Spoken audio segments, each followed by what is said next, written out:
से वैकुंठ गुणानुवर्ण।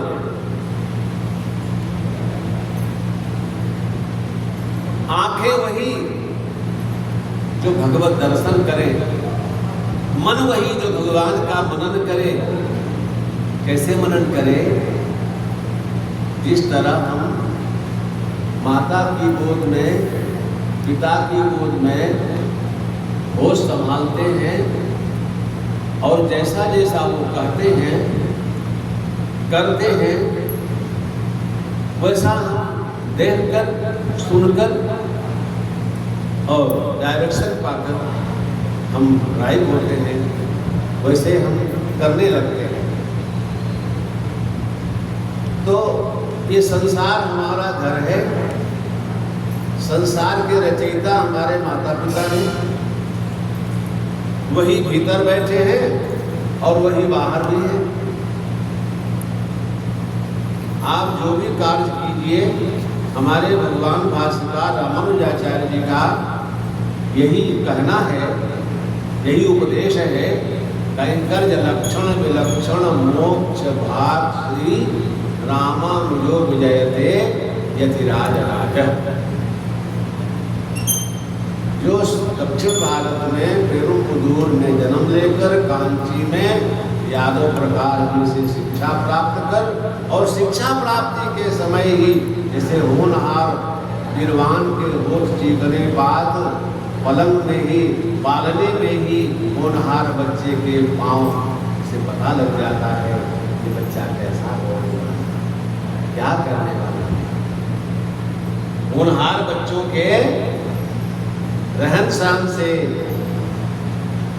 पता चल जाता है बच्चा क्या करने वाला है। तो मैंने बताया था, अभ्यास काल बताया कि बंदर के बैठने की जगह और उसको इन्होंने बड़ी सरल भाव से, कम माने जल पीने वाला सूर्य और सूर्य के प्रकाश से प्रकाशित विकसित होने वाला खिलने वाला जो कमल है, अरुण कमल, लाल कमल, उस कमल जैसी हमारी भगवान की दो नैनों की व्यवस्था है, आभा है, कांति है, वे कमल नैन है। तो इससे विरोध हुआ। छोटा सा बच्चा और मुझसे सुंदर अर्थ कर ले रहा है, ईर्ष्या हुई और उन्हें मारने के लिए प्रयागराज लाया जाने लगा। पता चल गया मौसेरे भाई से, गोविंदाचार्य जी से, और जंगल में रास्ता बदलकर किरातनी के रूप में लक्ष्मी बलराज भगवान उनका संरक्षण करते हैं और ये वापस कांची के पास पहुंचकर पहुंचा देते हैं। माता जी जल मांगती हैं और सालकुंड के जल से, कांचीपुर के उपदेश से इन्होंने प्रतिदिन जल वरदराज भगवान की सेवा में लाने का कैंकर्य प्रारंभ किया। कैंकर्य ही हमें विलक्षण मोक्ष देगा, ये इनका नारा है, सिद्धांत है। सेवा, बिना सेवा के शरीर भी आपकी आपके अनुकूल नहीं रहेगी। अगर आप अपने अंग प्रत्यंग को सही नहीं रखेंगे, उपेक्षा करेंगे, तो ये धीरे धीरे आपका साथ छोड़ देंगे। अपने साथ रखने के लिए इनका संयोजन करना पड़ता है, इनको सजाना पड़ता है। जैसे घर को सुंदर करने के लिए आपको पलस्तर कराना पड़ता है, रंग रोगन कराना पड़ता है, डेंट पेंट कराना पड़ता है, ऐसे ही आपकी शरीर भी एक रथ जैसे है। इसमें ठाकुर जी रहती हैं और साथ साथ अपने गाड़ी वाहन खोले रखे हैं, तो उस गाड़ी का चक्का बढ़िया से चले, इसके लिए गाड़ी वाहन को उस गाड़ी की व्यवस्था रखनी होती है।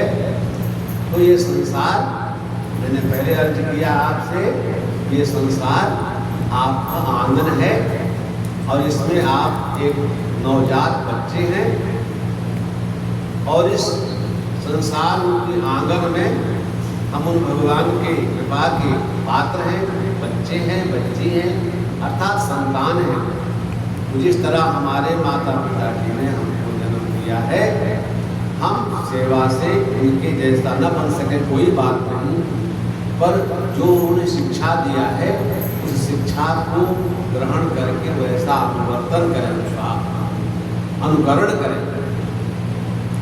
क्योंकि हर बात को भूलना मगर इस बात को न भूलना, हर बात को भूलना मगर इस बात को मत भूलना, हर बात को तुम लोग इस बात को मत भूलना। वचन है, माता पिता आपके भगवान की कृपा जैसे ही हैं। भगवान आपका हाथ स्वयं पकड़ने नहीं आते, माता पिता रूप सदगुरु से उंगली पकड़वाकर चलना सिखाते हैं, बोलना सिखाते हैं। हंसना कोई नहीं सिखाता, रोना कोई नहीं सिखाता। बच्चा पैदा होते ही रोने लगता है, नहीं रोया तो डॉक्टर या जानकार कहते हैं भैया कोई इसको नुक्स है, कोई कमी है, रुलाओ इसको। तो उसको रोने की व्यवस्था करना, कैसे रोए। तो हर बात को भूलो मगर माँ बाप को मत भूलना। ये भगवान बैठे हैं, अगर अपने माता पिता को आपने दुख दिया तो आप कोई अच्छे नहीं दिखेंगे, और दिखेंगे भी तो आशीर्वाद नहीं देंगे, या जिससे तेरी शरीर मिली है पहले उसकी सेवा करवा। विठ्ठल भगवान की सेवा, कुंडली नाम का सेवक दर्शन करने रोज जाता था, लेकिन माता पिता की सेवा करने के बाद वे चलते फिरते भगवान है हमारे। भागवतकार भगवान वेदव्यास जी लिखते हैं और सुखदेव जी कहते हैं, न यम मयानि तीर्थानि न देवा मृतशिला मया ते पुनन्ति पुरुकालेन दर्शनादेव साधव। जो साधु सज्जन है उनके दर्शन से दर्शन का फल मिलता है। देव दर्शन अथवा तीर्थों का दर्शन, तीर्थों का स्नान, वे ही नयमयानि तीर्थानि, न वो नदी के जल जो पावन नदियों के जल हैं, न वे ही हमें पावन तत्काल करेंगे, और न ही देव दर्शन, क्योंकि वो जब हमारा पुण्य का की गणना होगी, कितना पुण्य किया, कितना पाप किया है, तब वो उदय होगा। इतना पुण्य किया, इतना दर्शन किया, इतना दान किया। लेकिन सज्जन के दर्शन से, संत के दर्शन से, माता पिता की सेवा से भगवान खूब प्रसन्न होते हैं। तो विठ्ठल भगवान के यहाँ रोज दर्शन करने जाने वाले पुंडलीक ने एक दिन दर्शन नहीं किया, दर्शन नहीं किया क्योंकि माता पिता के सेवा में रहा। तो भगवान पंढरीनाथ चल के आ गए, अरे पुंडलीक आज तू क्यों नहीं आया? आप रोज आइए और एक दिन ना आइए तो आपके मन में कचोटेगा, आज भगवान क्या नहीं है, आज भगवान क्या नहीं है। नहीं सुबह तो दोपहर में, नहीं दोपहर में तो शाम को जरूर हाजिर करेंगे। तो आपका मन इन्हें देखने के लिए और ये आपको देखने के लिए अभ्यासी हो जाएगा।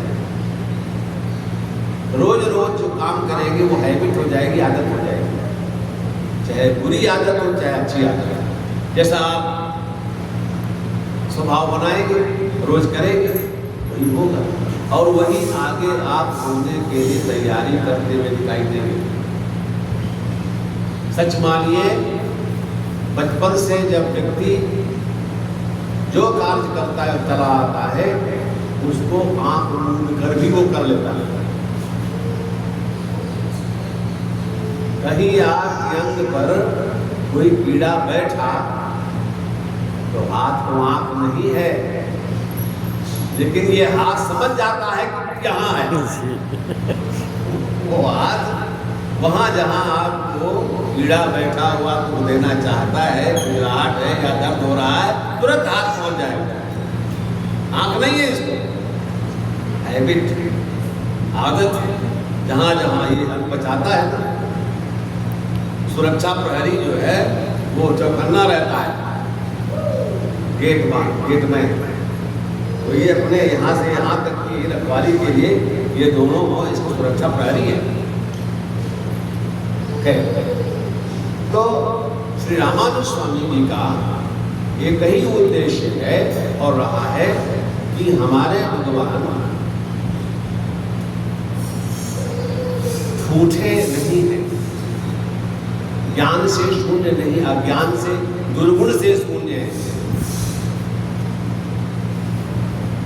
अन्य पूर्वाचार्यों ने, पूर्ववर्तियों ने, पूर्व पक्षियों ने कहा वे ज्ञान शून्य है, वो कुछ भी नहीं है। आहुर्वेदा न मानम, दासरभट स्वामी कहते हैं, आहुर्वेदा न मानम कथित कथित राजकम विश्वमेतत् राजमुरत केचिदीशम। दासरभट स्वामी श्री गुणरत्न कोश में कहते हैं कि जो लोग कहते हैं कि भगवान ज्ञान शून्य है, माने ज्ञान के दरिद्र है, तब दरिद्राण बन गए, उन्हें पता नहीं है वे समस्त कल्याण के गुण निधान हैं, उनमें सारे सुंदर शुभ गुण हैं। अच्छा, उन्हीं की कृपा बरस है, हम उनके कृतज्ञ हों, इसके लिए उन्होंने